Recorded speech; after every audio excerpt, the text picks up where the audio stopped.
Morning class third. कैसे हैं आप सभी? चलिए बहुत ही बढ़िया। हम लोग पढ़ रहे थे पेज नंबर 105 पर हमारी कहानी जब मुझको सांप ने काटा, है ना। अब इसमें एक लड़का है, ठीक है, वो बाहर खेल रहा था और उसको बरैया ने काट लिया, उसको ततैया ने काट लिया है, ठीक है। तो वो अपनी नानी के पास गया कि मुझे काट लिया। नानी घबरा जाती है कि इसको हो सकता है सांप ने काट लिया हो, क्योंकि सुबह के समय उसने सांप को पकड़ लिया था ना, नारियल की कट्टी में उसने सांप को पकड़ लिया था। तो नानी घबरा गई कि हो सकता है इसको सांप ने काट लिया, और उससे कुछ पूछा भी नहीं और उसको सीधा चिल्ला चोट करने लगी, वो रोने लगी कि इसको सांप ने काट लिया, सांप ने काट लिया। तो वो नाना को भी बुला लिया उसने। नाना अंदर थे घर में, तो नाना दौड़ करके आए और बच्चे को गोद में उठा करके भागने लगे, है ना। तो उसी तरह हम लोग पेज नंबर 105 पर कहानी पढ़ रहे हैं। सभी लोग पेज नंबर 105 निकालते हैं, ऊपर से ही पढ़ रहे हैं। उसी दिन शाम को मैं एक बर को पकड़ने की कोशिश कर रहा था कि उसने काट खाया, है ना। वो बच्चा कहता है कि सुबह के समय मैंने सांप को पकड़ा था, लेकिन शाम के समय में मैं एक बर को पकड़ने की कोशिश कर रहा था, ततैया को पकड़ने की कोशिश कर रहा था, और उस ततैया ने मेरी उंगली में काट लिया। वो कहता है कि उसने काटा है, बड़ी जोर से दर्द उठा। वो कहते हैं बहुत जोर से मेरे को दर्द हुआ ना, जब ततैया ने मेरे को काटा, पूरी उंगली झंझना गई मेरी, है ना, मतलब दर्द हुआ मेरे को। तो कई बार होता है ना, हम लोगों को भी कभी ततैया काट ले या चींटी काट ले, तो चींटी काटते हैं तो बहुत दर्द होता है, और वैसे ततैया भी काटना तो बहुत दर्द होता है, झंझना जाता है पूरा शरीर। तो मुझे दर्द से कराहते देखकर नानी ने सोचा कि मुझे सांप ने काट लिया, है ना। मैं दर्द से कराह रहा था, मेरे को दर्द हो रहा था, तो नानी को ऐसा लगा कि मेरे को सांप ने काट लिया है, सुबह सांप ने काट लिया होगा और उसका दर्द मेरे को अभी हो रहा है। नानी को ऐसा कंफ्यूजन हो गया।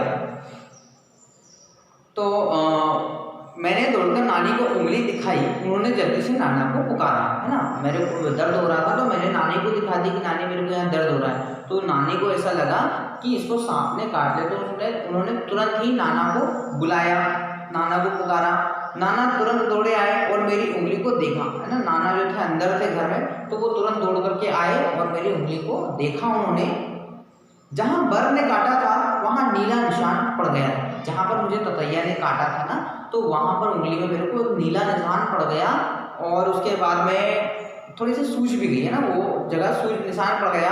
वह चट मुझे गोद में उठाकर बाहर भागे, और नाना जो थे उन्होंने मुझे गोद में उठाया, और गोद में उठा करके वो सीधा मेरे को बाहर की ओर भागने लगे। वो बाहर भाग करके मेरे को गोद में उठा करके ले जाने लगे। बाग और धान के खेतों को पार करके भागते भागते वह अपने घर से दूर एक छोटी सी झोपड़ी के सामने जाकर रुके, है ना। अब वो मुझे गोदी में उठा करके भागे। कौन?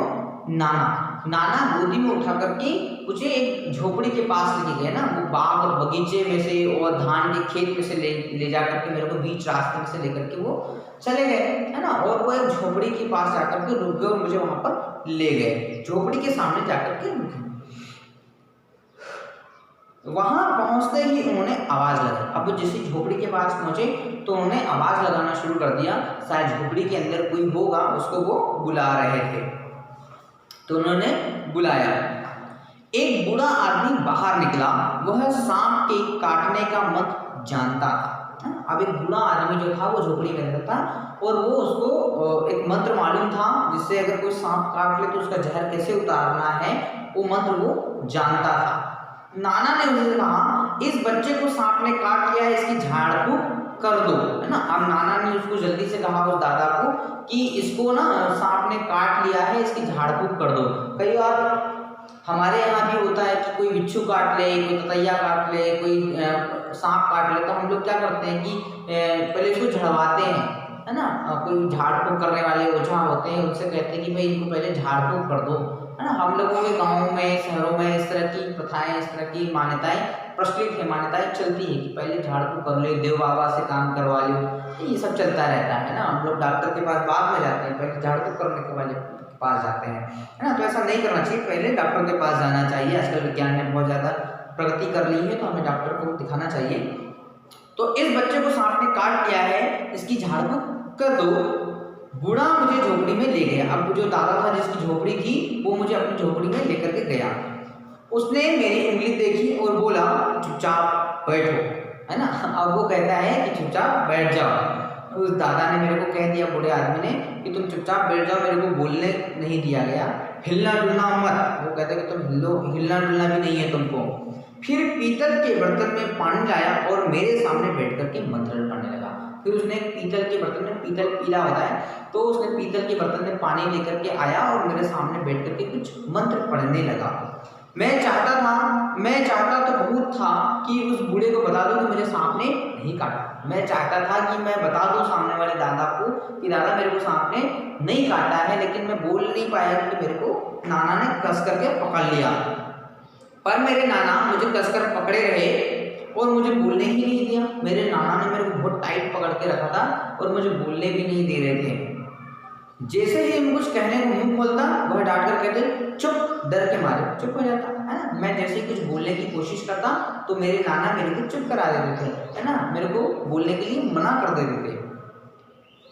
जैसे ही कहने को मुंह खोलता, वह डांट कर कहते चुप, डर के मारे मैं चुप हो जाता, मैं डर जाता था उनसे और मैं अपना मुंह बंद कर लेता था।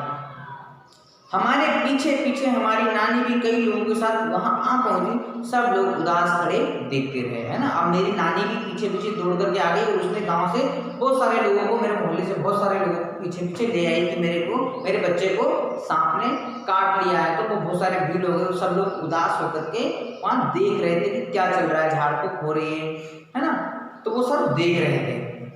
तब तक मेरी उंगली का दर्द जा चुका था, है ना। तब तक जब तक काफी समय हो गया था वो झड़वाने के लिए वहां तक आया, तब तक मेरी उंगली से दर्द कम हो गया था, लगभग चला गया था। फिर भी मुझे वहां जबरदस्ती बिठाकर झाड़ फूक करवानी पड़ रही थी। वो कहते हैं फिर भी मुझे वहां जबरदस्ती बैठना पड़ा और झाड़ फूक करनी पड़ी, है ना, क्योंकि मेरी उंगली में दर्द नहीं था। उसके बाद भी मेरे को झाड़ फूक करवा रहे थे। कुछ मिनट बाद बूढ़ा आदमी उठा, उसने उसी बर्तन के पानी से मेरी उंगली धोई और मुझे पिलाया भी, है ना। अब जो बर्तन का पानी उसने सामने रखा था पीतल के बर्तन पे, उसने मेरी उंगली जिसमें सांप ने काटा, जिसने बरैया ने काटा, ततैया ने काटा था, वो उंगली को धोया उसने उसी पानी में और वो पानी मेरे को पिला दिया। उसने उसी बर्तन के पानी से मेरी उंगली धोई और मुझे पिलाया भी। उसने मुझे बोलने से मना कर दिया ताकि दवा का पूरा असर है ना। मैं बोलना तो चाह रहा था कि भैया मेरे को सांप ने नहीं काटा है, मेरे को तो ततैया ने काटा है, लेकिन वो बूढ़े आदमी ने भी नहीं मेरे को बोलने दिया और नाना ने भी नहीं बोलने दिया, है ना। बूढ़े आदमी ने मेरे को चुप करा दिया, बोले भैया चुपचाप दवा पी लो, इससे असर कम हो जाएगा, है ना, जहर का असर कम हो जाएगा। तो वो पानी ही दवाई थी मेरे लिए, तो वो पानी मेरे को पिला दिया उन्हें और मैंने चुपचाप पानी पी भी लिया था। जबकि मेरे हाथ का दर्द तो पहले ही चला गया था, है ना। ततैया का भी दर्द ऐसे ही होता है, घंटे डेढ़ घंटे तक ही असर रहता है उसका, 2 घंटे तक ही असर रहता है, फिर धीरे धीरे अपने आप को कम होने लग जाता है ना। कई बार हमारे यहाँ भी मान्यता है कि ततैया काट ले, चींटी काट ले, तो मधुमक्खी काट ले, मुहाल काट ले, तो क्या होता है कि हम तो थोड़ा सा लोहा लेते हैं, चाकू या दराती लेते हैं और उस पर रगड़ लेते हैं, जहाँ काटा है ना वहाँ से रगड़ देते हैं, तो लोहे से उसका थोड़ा सा असर कम हो जाता है। तो ये हमारे गांव में इस तरह का प्रचलित है, मान्यता है, प्रचलित है कि अगर कोई काट ले तो थोड़ा सा हम लोहा उस पर फेर लेते हैं तो थोड़ा असर कम हो जाता है।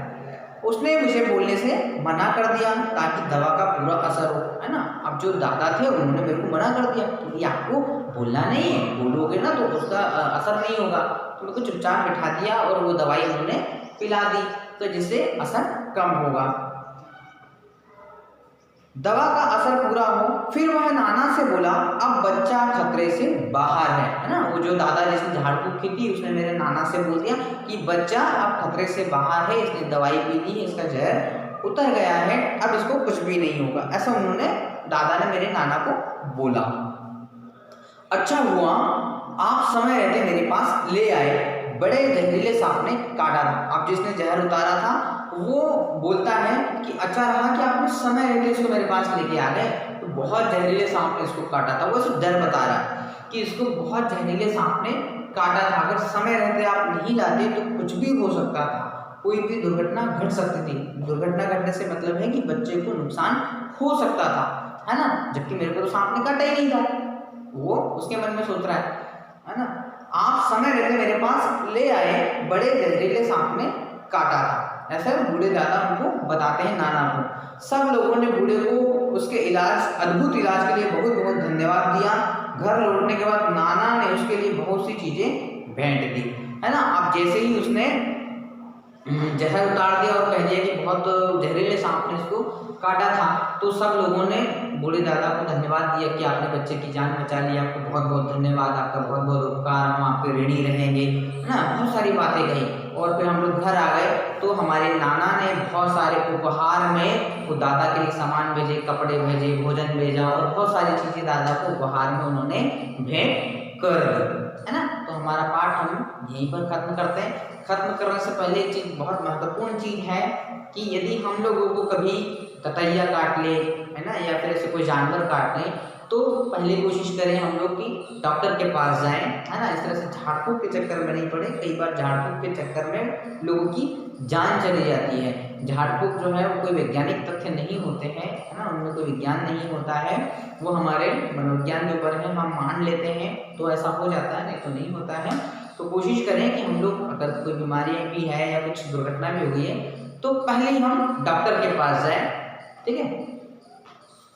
कल इसके प्रश्नोत्तर हम सॉल्व करेंगे वीडियो क्लासेस में भी। Thank you.